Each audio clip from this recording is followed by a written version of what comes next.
The price of progress.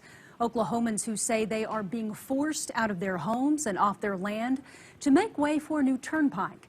News 4's Ashley Moss has details, new at 6. One family here in Noble, they own several properties and they've had for generations that now they stand to lose. The state says that's the price of progress. For us personally, for me, it's just crushing. A family's fear. Property they've owned for generations will be split if a proposed expansion of the Kickapoo Turnpike South gets approved. The extension would cut the drive time from Dallas to Tulsa by 50 minutes. I've been on the property since 1957. My dad was born on this property in 1932. His grandfather owned it prior to that. Donna McCrory and her family have lived and farmed on this land for more than a century. Their family holding the deeds to these properties since 1919. Now, what has been decades of work may be torn down and cleared away. I've seen my family, work blood, sweat, and tears, literally, to maintain and keep the property and make it our home. But the Department of Transportation says their home could be in the way of progress. We want to make it the least impactful to property owners, homeowners, and businesses. The family distraught that the state's progress could come at their expense. It's a functioning farm. And it may take a miracle to save it. Right now, this process is called right-of-way acquisition. If a deal goes through, the family could receive market value for more than 140 acres. But it's not something they want to consider. It's civil for now with them, but I made it very clear we aren't going quietly. Ashley Moss, Oklahoma's News 4. ODOT says they are still identifying properties that may be affected. The best case scenario is this turnpike gets stopped, correct? I-35 is getting more and more and more congested. They've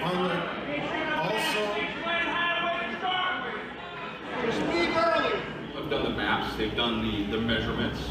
They say about 15 to 20 minutes bypassing the city. Sure. Is that worth putting a turnpike through our ward? Is that worth displacing people's homes? You've never addressed that question. It's a very valid question. I want to tell you folks, from the bottom of our heart, as an engineer that designs highways and has my whole career, when we do new alignments and we go places where there is currently not a highway, no matter where it is the most difficult thing we do. So say we're one of the lucky ones that the turnpike doesn't take our complete house, just some of it, okay? We all moved out of the country to get away from the vehicles, to get away from the I don't have time to relocate. We're building memories with our grandkids. Gigi and Papa's house to them is more than just a place to go spend the night. This is where we want to stay, and you cannot compensate for the love that these people have for exactly what you've heard them talking about. Now, the Oklahoma Turnpike Authority has said they'll compensate fairly for any land that they do have to take, but for Robin Schwab, it's impossible to put a price on her inheritance. My father always said, one of the best things you can get is a good land. It's an asset.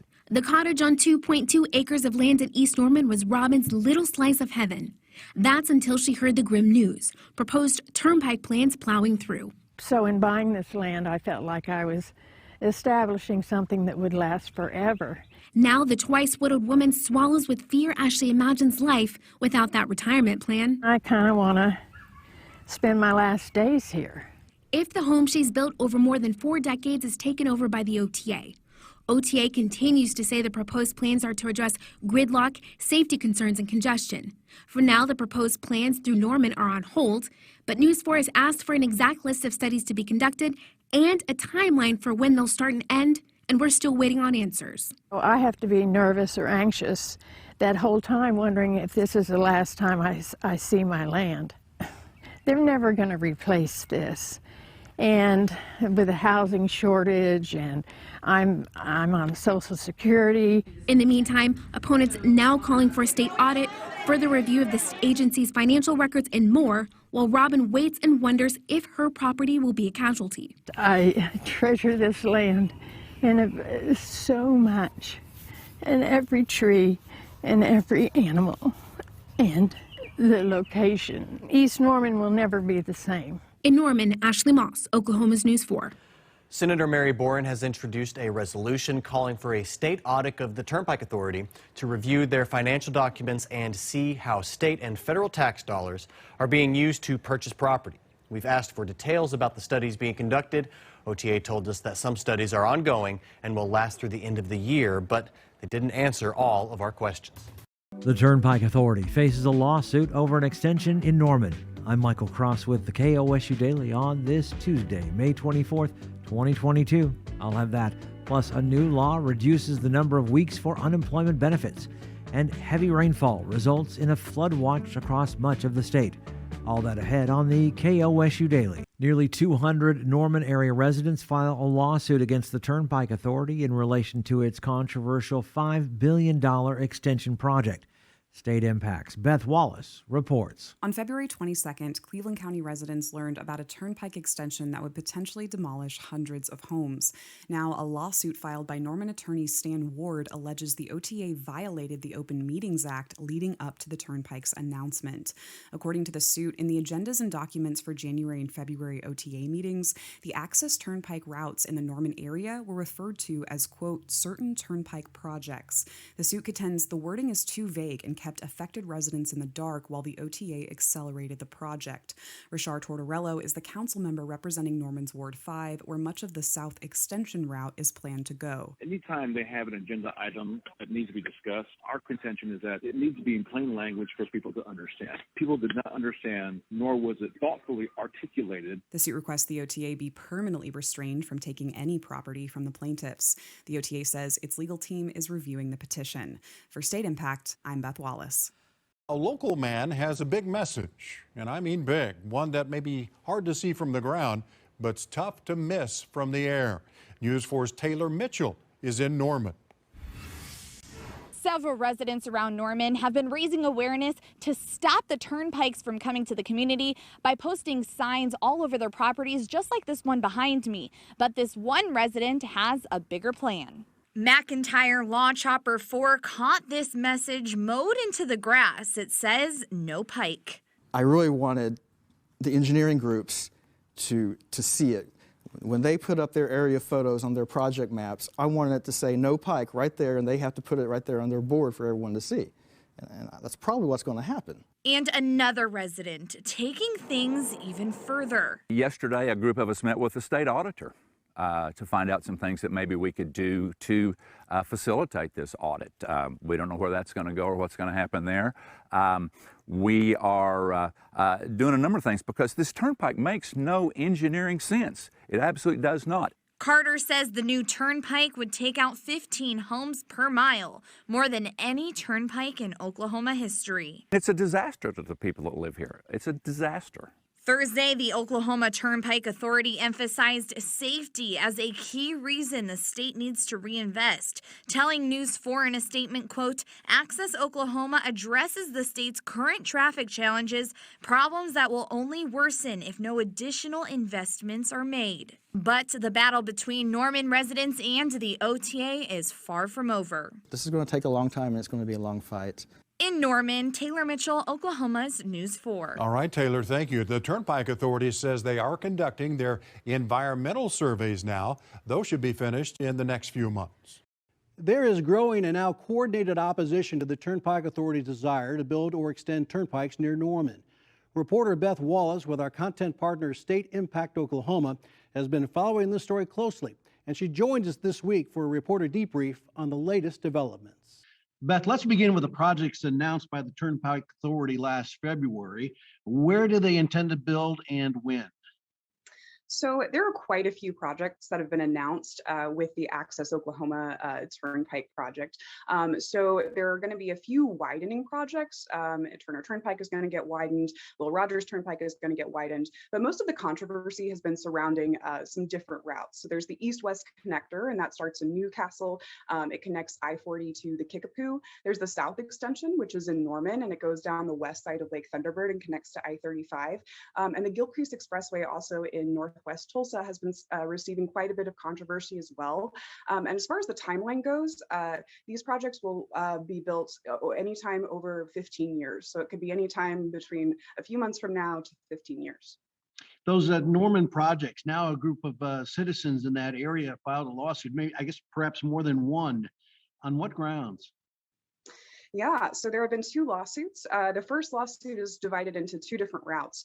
So first, the South Extension route, the one that goes by Lake Thunderbird, basically they're arguing that in the Oklahoma Turnpike Enabling Act, there are 35 locations where the OTA can build, and they're arguing that the South Extension isn't in those 35 locations.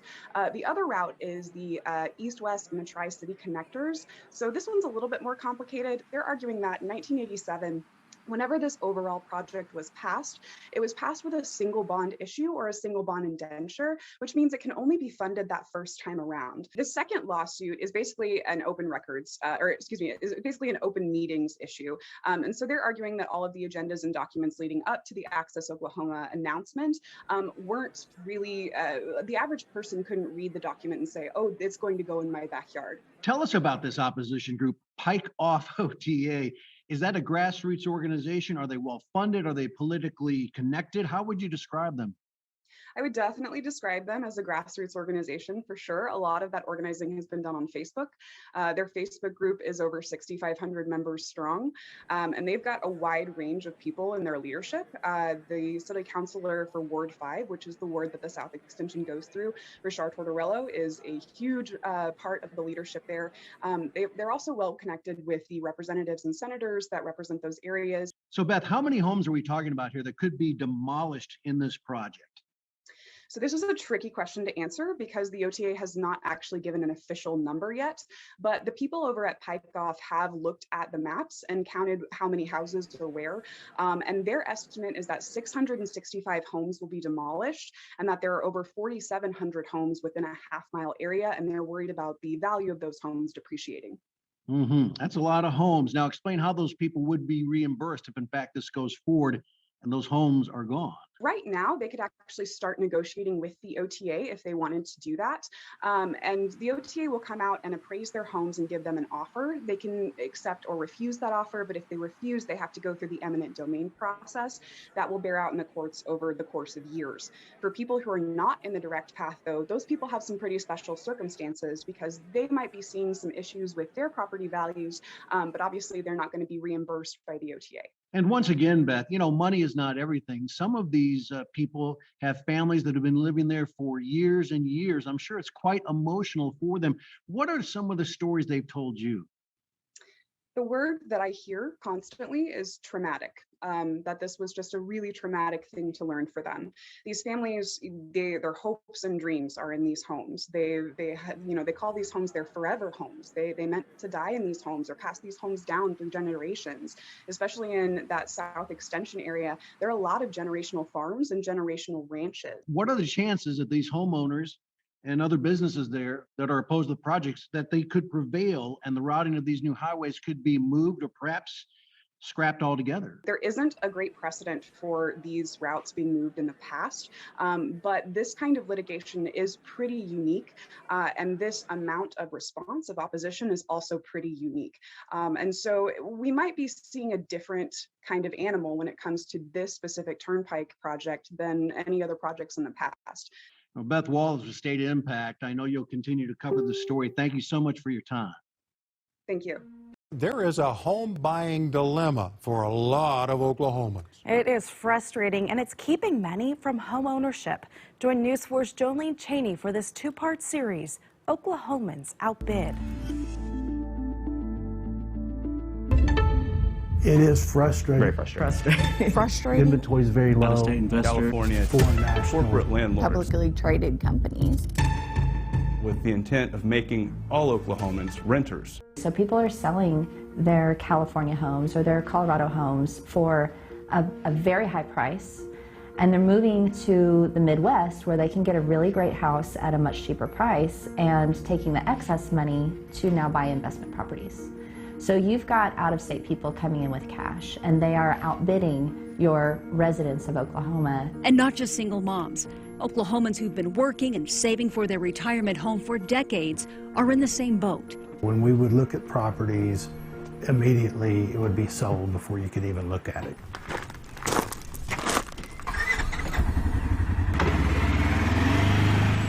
So when Gary Atkinson found this 50-acre slice of heaven just outside the metro, he thought he'd hit the jackpot. Plenty of room for a new home and his bee farm. He's now battling the Oklahoma Turnpike Authority. The state wants to build a turnpike right through the middle of his property.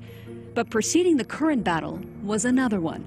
For years, what this bee farmer could offer was no competition for the cash offers coming from a different kind of farmer. Marijuana was the main focus. And what I found too after the fact is that a lot of these have closed down. And he's right. Some of the very properties that Long Tran has sold to buyers for marijuana farms, he's now relisting and putting back on the market because of oversaturation and new state laws that are making it more difficult to operate marijuana farms in Oklahoma. But what's not regulated right now is how many properties an investor can purchase. I'm getting calls daily on out-of-state investors wanting to buy homes just to rent out. And most of them they don't even come to look at it. Tran works with investors and with families and admits many Oklahomans are simply at a disadvantage. It's very hard for them because you got to deal with a lot of out-of-state investors, right, that are coming in and they have cash. They're willing to pay over the asking price. They're willing to pay the difference if it doesn't appraise, if they're doing lending. I mean, they're taking the house as is. Well, Jason, Alejandro, good morning to you. Yeah, this meeting is not part of the board's regular schedule, and the agenda wasn't even posted until yesterday. Well, according to that agenda, this meeting will deal largely with the Access Oklahoma expansion plan. That is OTA's 15-year plan to expand the state toll highways. The board will address authorizing the termination of a $200 million line of credit that was passed at a meeting back in May. They will also discuss approving $5 billion in bonds to finance Access Oklahoma projects. There's also an item asking the Oklahoma Supreme Court to validate those bonds so OTA can actually finance the Access projects. Now, the only item that's not dealing with Access Oklahoma today, board members will also vote on making the H.E. Bailey Turnpike a plate pay toll rate similar to the tolls and the turnpikes here and around the metro. OTA's meeting is set for 3 this afternoon. Of course, we'll keep you updated later this evening. For now, putting live, Zach Rael, KOSU 5 News. Controversy continues to swirl over the Oklahoma Turnpike Authority's Access Oklahoma project. The agency called a special meeting today looking to move its plans forward as quickly as possible. We were at that special meeting looking into the new steps the OTA is taking and why residents say they'll continue to fight against the projects. Hang your heads in shame. A special meeting of the OTA ending like many others today with upset residents there to challenge the Access Oklahoma project. Like a typical OTA playbook, they threw this on us at the last minute and jam-packed a 34-page agenda with a lot of information that was hard to digest within 24 hours. On today's agenda, released just yesterday, board members approving changes to the project's funding plan. OTA will now terminate a $200 million line of credit with Wells Fargo and will instead seek a $1 billion bond. Secretary Tim Gatz says it's part of an effort to move as quickly as possible. It carries us through that validation process faster. Again, the line of credit today was really a business decision of the Turnpike Authority. But the change also has to do with a lawsuit filed by the group PIKE Off OTA challenging the new turnpikes. They're moving so quickly because they know they don't have authorization. They know that the public tide is turned against them. They know that they don't have the legislative support to get these routes authorized if and when we win the lawsuit. And so they're trying as hard as they can to push this through. Secretary Gatz contends having the Supreme Court validate their bond request is just part of the process and will help back OTA's claim that the turnpikes are legitimate. I think it brings certainty to one aspect of the lawsuit, which was whether or not the routes are valid in South Oklahoma City. Also approved by the board today, presenting routes for the new turnpikes to the Oklahoma Transportation Commission. It's one of the last steps in finalizing the path of the new turnpikes. But even with this move, OTA says there's still much to be resolved, including a big question residents want answered. I know you said the routes aren't finalized, but they are final enough to go in front of the Transportation Commission to get that final authorization. Do you have a number on the amount of houses that are going to be impacted by this? We do not have that level of refinement with the alignments yet. Officials with OTA say much still has to be done to get these projects going, and that they wouldn't even start contacting affected homeowners until next spring at the earliest. And we've got a lot of study left and a lot of interaction with those regulatory agencies. But people in the path say they just feel like they're not being listened to. We have open meetings, we can sit and listen, but we can't ever talk to the OTA and give them our input. And so when they say to the media, oh, well, we've accepted public input, that's a lie. Next steps for OTA: get their bond request approved by the Bond Oversight Committee, then have it validated by the Supreme Court. As for the routes, no date set so far for getting those in front of the Transportation Committee, but Secretary Gatz says he believes that will happen in the near term. Oklahoma Turnpike Authority is hosting a special meeting that'll move controversial expansion forward. News 9's Jordan Daphnis live this morning with what is being considered. Jordan? Well, Storm and Lacey, this meeting wasn't on the normal agenda and it wasn't released until yesterday afternoon. The Turnpike Authority says they're going to be considering funding and approving routes for part of its expansion plans. There is one item to establish cashless tolling and plate pay toll rates on the H.E. Bailey Turnpike. Other than that, the entire meeting is over Access Oklahoma, the plan that impacts those residents in Cleveland County. They will consider a resolution authorizing revenue bonds. The amount of those bonds is $1 billion. The purpose, funding certain turnpike projects and improvement. During the meeting, they will also consider approving the proposed designs for Access Oklahoma program projects. Overall, this is a $5 billion 15-year long-range plan. A few weeks ago, more than 150 Cleveland County homeowners filed a lawsuit aiming to stop the construction of new turnpikes through the Norman area. Now, this meeting will start at 3 this afternoon. You can also watch it online. We have the information on our website, news9.com. Live this morning, Jordan Daphnis, Oklahoma's own News 9. Turnpike expansion in our state moving forward despite part of the project being tied up in a lawsuit. News 4's Ashley Moss is live with the details. Ashley, bring us up to date. That's right. It was a special meeting called today by the Oklahoma Turnpike Authority. Particular attention paid to a $1 billion bond, as well as a response to a lawsuit filed recently in Cleveland County. Opponents telling me today OTA is steamrolling this project. The members of the OTA's board moving expeditiously Thursday to keep the Access Oklahoma project on track.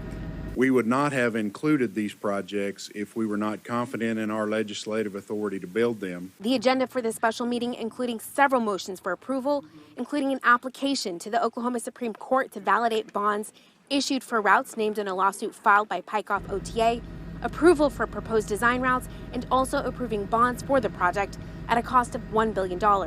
Everything on the agenda is problematic. Opponents to the project telling News 4 this is an attempt by the OTA to push the routes through, not approved by state lawmakers. There's no justification economically or anything viable that we can see that we would benefit from the placement of the Turnpike. And just worried about the legislative authorization that they know they don't have, but they're trying to get the public to believe them. We recognize there are some that disagree, and we respect their right to challenge our authority and our actions. Secretary Tim Gatz testifying before the board, saying they welcome the public and legal scrutiny. The line of credit today was really a business decision of the Turnpike Authority, and the utilization and authorization of the bonds carries us into that validation process. Opponents saying regardless of today's outcome, they want a higher power to step in and hold the OTA accountable. If we can get our message out to the greater Oklahoman citizens and know that no one is really safe from the Oklahoma Turnpike Authority, that we in the end will prevail. Now, grassroots group PIKE OFF OTA telling me today their next step in this process, calling for an investigative audit. Live in Oklahoma City, Ashley Moss, Oklahoma's News 4. Thank you for attending. Hang your heads in shame. Fraud.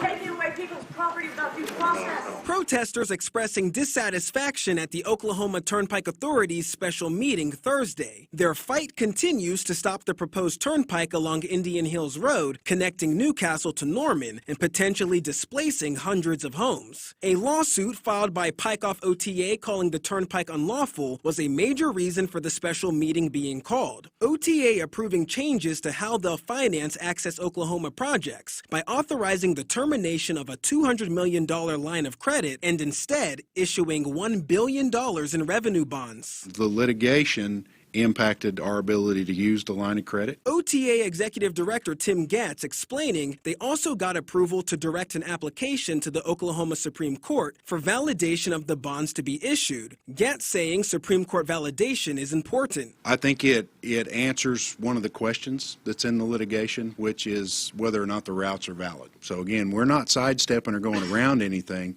We're actually moving quicker towards the resolution of it, so everyone's got certainty. PIKE OFF OTA still holding on to hope that they can stop the turnpike's construction. They're moving faster than they've ever moved before because they're panicked. They know PIKE OFF OTA's lawsuit is valid. They think that if they can steamroll the citizens and get all the money they need and get the engineering firms on board and do the work, that no one will have the guts to stop them. Gatz says the next step for this financing shift is to take their bond application before the Council of Bond Oversight, which will likely happen next month. They have no timeline of when the Supreme Court could give their ruling. Well, Evan, Jess, there were several things approved today, but one of the major highlights you mentioned was approving that proposed turnpike route. Now, this is the same design that we've seen now for months, and it's not finalized quite yet, but despite upset residents and hosting those meetings, things have not changed. Now, the Turnpike Authority actually approved 3 routes for the Access Oklahoma plan, one of those being the South Extension. Despite lawsuits, angry residents, and even town halls, the authority says they feel this plan is, quote, necessary to address traffic congestion. They say they recognize and respect those who disagree, but for now they don't have enough details to change that proposed route, even despite the public's concerns. We're just not in that level of detail yet, and we won't have it for months. I think we'll have a lot better idea a year from now. But this is a big program that involves a lot of engineers doing a lot of design work. And the other major topic that was discussed today was approving a $1 billion bond. Now, in simple terms, if the Court of Bond Oversight and the Supreme Court of Oklahoma were to approve that bond, the Turnpike Authority can get things moving a bit more quickly, and they say that it will validate their contention that this project is necessary. Reporting live in Oklahoma City, Elise Jones, KOSU 5 News. Today was the first day of the Oklahoma Turnpike Authority's public auction for state properties. Most of the land for sale is left over from building the Kickapoo Turnpike. Many of the properties do not have any buildings or utilities. Some are even landlocked without road access. The auction house says this is the largest public auction of state-owned properties in Oklahoma history. Oklahoma Turnpike Authority is looking to get its first round of funding for Access Oklahoma projects. The plans include widening existing turnpikes, building new ones, and more. Our Barry Mangold was at today's meeting and joins us in the studio with the details. Barry. Yeah, Carl, the Turnpike Authority today officially started the process of issuing $1 billion in bonds for Access Oklahoma projects. Meanwhile, a group of Normanites are arguing in a lawsuit that the OTA does not have the authority to do so. Yes. Yes. In a special meeting Thursday, the Oklahoma Turnpike Authority unanimously approved a plan to request its first $1 billion in bond money for Access Oklahoma projects. Those include widening the Turner, Kilpatrick, and other turnpikes, as well as building new access points. Moving to a bond issue expeditiously is the right course of action. They should have their ducks in a row. Attorney Robert Norman and the group PIKE OFF OTA want to stop the most controversial aspect of Access Oklahoma, new turnpikes that run through Cleveland County. Norman claims in a lawsuit that state statute does not give the OTA authority to build there or to use bond funding. I'm really concerned right now that they're trying to short circuit a full and fair hearing on the process. The OTA now must get the approval of the State Council of Bond Oversight and the state Supreme Court. Moving as quickly as we possibly could. Transportation Secretary Tim Gatz says if they can get those approvals, the protesters' lawsuit won't have as much standing. Going through that validation process brings certainty to that. So again, we're not sidestepping or going around anything. We're actually moving quicker towards the resolution of it, so everyone's got certainty. And the OTA hopes to get the green light to issue the $1 billion worth of bonds in the coming months. If they get those approvals, the agency could start reaching out to homeowners that live along the proposed new turnpikes as soon as next spring. Barry Mangold, Oklahoma's Own, News 9. Welcome back. It's 4:45. New this morning, the Oklahoma Turnpike Authority gives the green light to issuing more than $1 billion in funding as part of its multi-billion-dollar expansion plans. News 9's Caleb Califano has more on what are the next steps. Good morning, Caleb. Hey, good morning, Storm. And those projects include widening both the Kilpatrick and Turner turnpikes and the controversial expansion of new turnpikes through Cleveland County.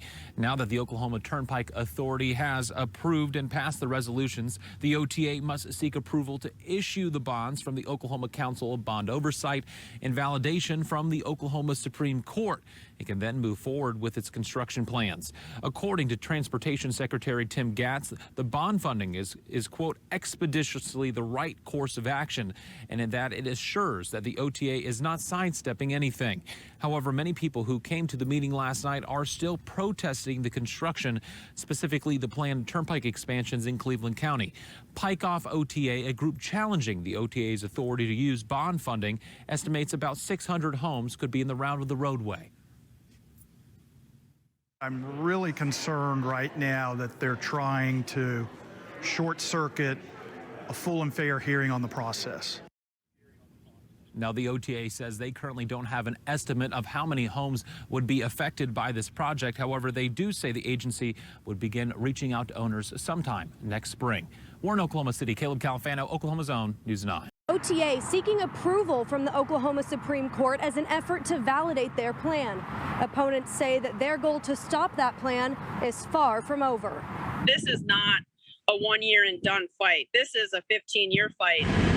Access Oklahoma, a plan to build new turnpikes moving right along as OTA says board approvals look to address, quote, legal challenges they're facing with a group called PIKE OFF OTA. We're trying to move through this as quickly as possible. That group says they think OTA is moving out of panic rather than seeking certainty that their routes are needed. They are trying to push us as fast as they can to try to prove that they are the big bully on the block and that they can do whatever they want. Saying they feel the Turnpike Authority is trying to avoid the lawsuit by seeking validation from the Oklahoma Supreme Court. OTA says that's not the case. We're not sidestepping or going around anything.